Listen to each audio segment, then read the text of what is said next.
नमस्कार विद्यार्थी मित्र हो स्टडी विथ संगीत या यूट्यूब चॅनलवर तुम्हा सर्वांचे स्वागत आहे. मित्रांनो, आज आहे 2 एप्रिल 2026 आणि आपण बघणार आजचे असे काही महत्त्वपूर्ण चालू घडामोडी ज्या तुमच्या येणाऱ्या एक्झामसाठी अत्यंत महत्त्वाचे ठरणार आहे. प्रश्न क्रमांक पहिला आहे, जागतिक ऑटिझम जागरूकता दिवस दरवर्षी कोणत्या दिवशी साजरा केला जातो? तर बघा, हा जागतिक ऑटिझम दिवस दरवर्षी 2 एप्रिलला साजरा केला जातो. बघा, ज्या व्यक्तीला ऑटिझम असतो त्या व्यक्तीला इतरांशी बोलणे किंवा त्यांच्याशी नजर मिळवणे आणि आपल्या भावना व्यक्त करणे खूप कठीण जाते आणि त्यांना नवीन मित्र बनवणे आणि गर्दीत मिसळणे हे थोडे त्यांचे आव्हानात्मक वाटते. आणि याच्यामध्ये काय असते की काही मुले एक शब्द वारंवार बोलतात किंवा हाताची विशिष्ट हालचाल पुन्हा पुन्हा करतात. आणि बघा, ज्या व्यक्तीला ऑटिझम असते त्या व्यक्तीची विचार करण्याची क्षमता थोडीशी वेगळी असते. अनेकदा ते गणित, संगीत, कोडिंग किंवा चित्रकलेमध्ये खूप हुशार असतात. बघा, जागतिक ऑटिझम दिवस हा दरवर्षी 2 एप्रिलला साजरा केला जातो. आणि हा साजरा करण्यामागचे उद्देश बघितले तर याच्यामध्ये समाजाबद्दल जागरूकता निर्माण करणे आणि ऑटिझम असलेल्या व्यक्तींचा स्वीकार करणे ह्याचा मुख्य उद्देश आहे. आणि बघा, प्रसिद्ध वैज्ञानिक अल्बर्ट आइन्स्टाईन आणि एलन मस्क यांनाही ऑटिझम स्पेक्ट्रममधील लक्षणे असल्याचे मानले जाते. त्याच्यानंतर प्रश्न क्रमांक दुसरा बघूया. भारताने कोणत्या तारखेला नक्षलमुक्त भारत हे उद्देश अधिकृतपणे साध्य केले आहे? तर बघा, आपली उत्तर आहे ऑप्शन सी, 31 मार्च 2026. तर बघा, 31 मार्च 2026ला भारत हा नक्षलमुक्त झाल्याची घोषणा केंद्र सरकारमध्ये अमित शहा यांनी केली आहे. तसेच बघा, केंद्र सरकारने देशातून नक्षलमुक्त करण्याचे उद्देश कोणत्या तारखेची ठेवली होती? 31 मार्च 2026 हे अधिकृत तारीख निश्चित केली होती. तर बघा, 30 मार्च 2026ला लोकसभेत भाषण देताना गृहमंत्री अमित शहा यांनी सांगितले की एकीकडे रेड टेररच्या केंद्रबिंदू असलेले बस्तरसह देशातील इतर भागातून आता नक्षलवाद मुक्त झालेला आहे. म्हणजेच देशातून आता पूर्णपणे नक्षलवाद संपला आहे, असे अमित शहा यांनी आपल्या भाषणामध्ये सांगितले आहे. तसेच बघा, याच्यामध्ये केंद्रीय सशस्त्र पोलीस दल, कोब्रा, CRPF आणि स्थानिक राज्य पोलीस यांचा खूप मोठा वाटा आहे. त्याच्यानंतर आपण प्रश्न क्रमांक तिसरा बघूया. कोणत्या देशाने नुकतेच अमेरिकेच्या लष्करी विमानासाठी आपली हवाई हद्द बंद केली आहे? तर बघा, याच्यामध्ये आपले उत्तर आहे ऑप्शन सी, स्पेन.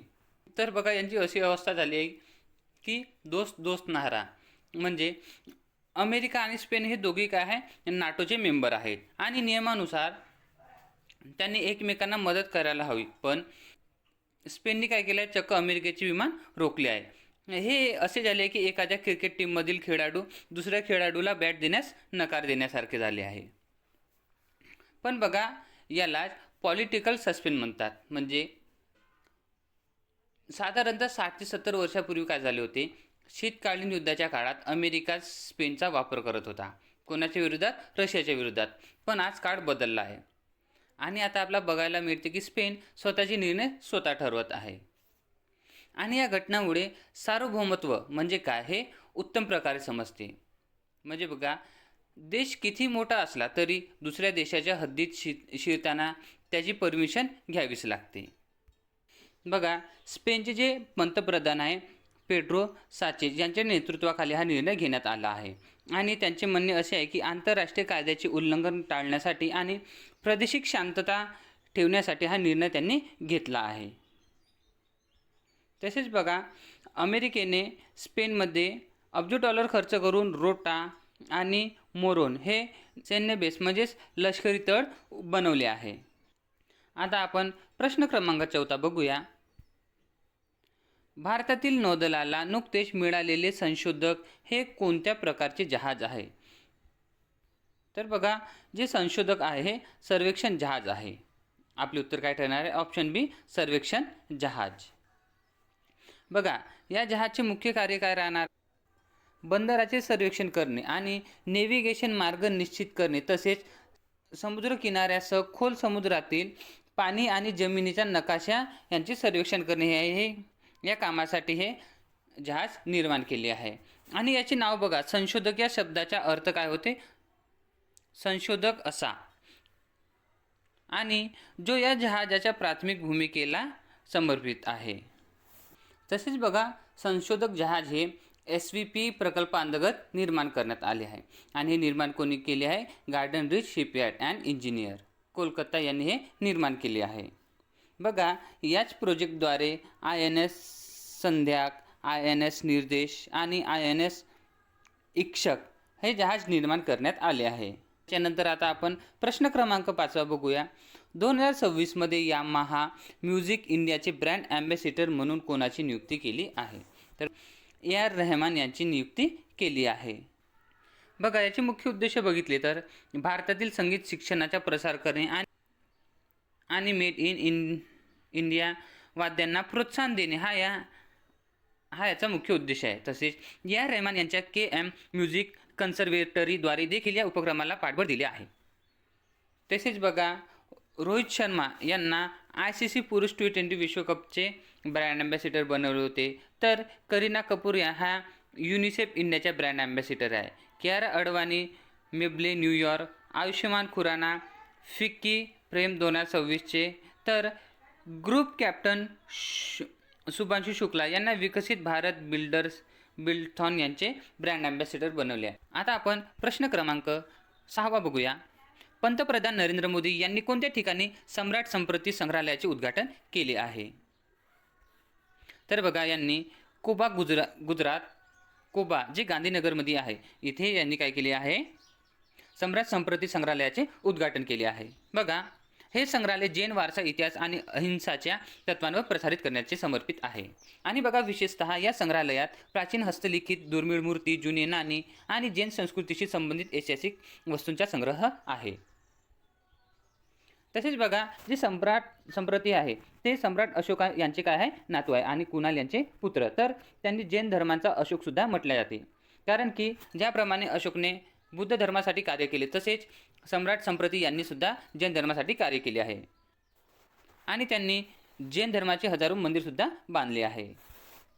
त्याच्यानंतर आपण प्रश्न क्रमांक 7 बघूया.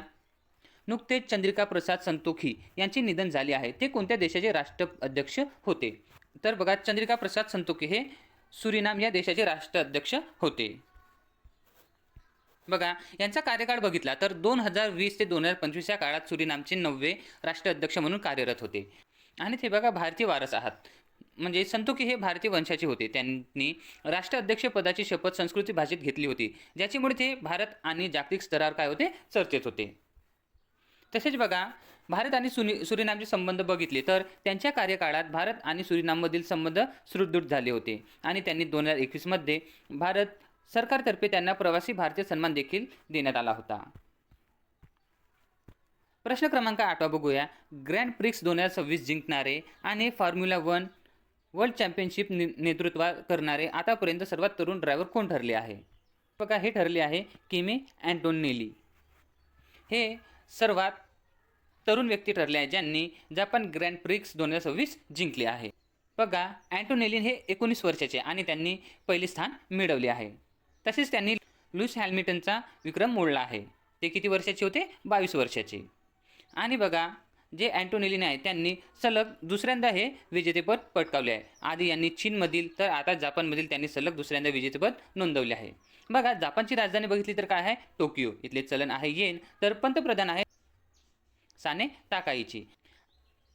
तसेच बघा, जापानला उगवत्या सूर्याच्या नावाने सुद्धा ओळखले जाते. आता प्रश्न क्रमांक 9 बघूया. अलीकडे डिजिटल गव्हर्नन्स प्रोत्साहन देण्यासाठी कोणते AI चॅटबॉट लॉन्च करण्यात आले आहे? हे चॅटबॉट आहे न्याय सेतू. आपले उत्तर काय ठरणार आहे? ऑप्शन ए, न्याय सेतू. बघा विद्यार्थी मित्र हो, न्याय सेतूमध्ये न्याय हा फक्त शब्दकोशशी संबंधित नसून तो सरकारी कामकाजात पारदर्शकता आणि अचूकता आणण्यासाठी वापरला जात आहे. बघा, हा चॅटबॉक्स जो आहे 1 एप्रिल 2026 रोजी साधना सप्ताहा दरम्यान सरकारी कर्मचाऱ्यांच्या कायदेशीर आणि प्रशासकीय कामात मदत करण्यासाठी लॉन्च करण्यात आला आहे. आणि याचे शुभंकर बघितले तर ते काय आहे? दिशिका. प्रश्न क्रमांक 10 बघूया. महाराष्ट्र सरकारने कोणत्या जिल्ह्यात नवीन आदिवासी विद्यापीठ स्थापन करण्याची घोषणा केली आहे? तर बघा, हा राज्य आहे नाशिक.